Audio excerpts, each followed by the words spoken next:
Arabaya hazır təzim etmese adamzat, ağlamğa təzim etmese, anda oşul tabiat iyileri, жаңғыр болып тиеби, жер титирейби, куюн болобу, песочный буря болобу, кырсыктата берет. Табиатты карап алуу, экологияны карап алуу деген сөз, ошол табиаттын экологиянын ээси бар экенин билүү деген сөз.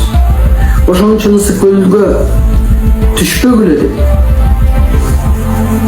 Анткени ал базарлуу жер, жердин ээси бар. Мисалга биздин ат башыда Чечтөбөдө Союз убагында 7 ноябрда ат чабыш майрам болчу. Адам чыгым болду ошол күндө. Анан ары бирлик жакта дайыр аянтчаны унутуп калдым. Ошол жерге өткөрүп калган. Аякта чыгым болчу эмес, адамдан чыгым болуп калган.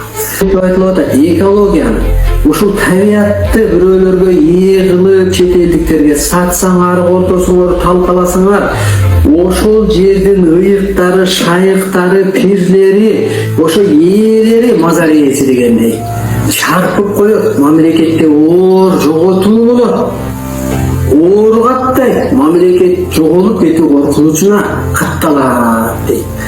Экологияны кароого алуу деген сөз, түшүнүк бул адамзаттын жан дүйнөсүндө табиатты коргоп туруучу керемет бар.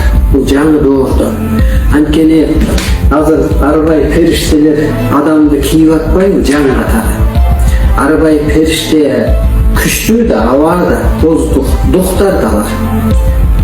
Анан ал адамды кийгенден кийин адамдын психологиясы, ошо арбайлык жан дүйнөсү, арбай деген сөз ары байыбаса, жан дүйнөсү байыбаса, жан дүйнөсү жарды болсо, ушул пенде сыпаттан периштелик сыпатка өтпөсө, анда табиатта жер титирөө, өрт, суу каптоо, сүргүн, кыргын, кырсык болуп берет.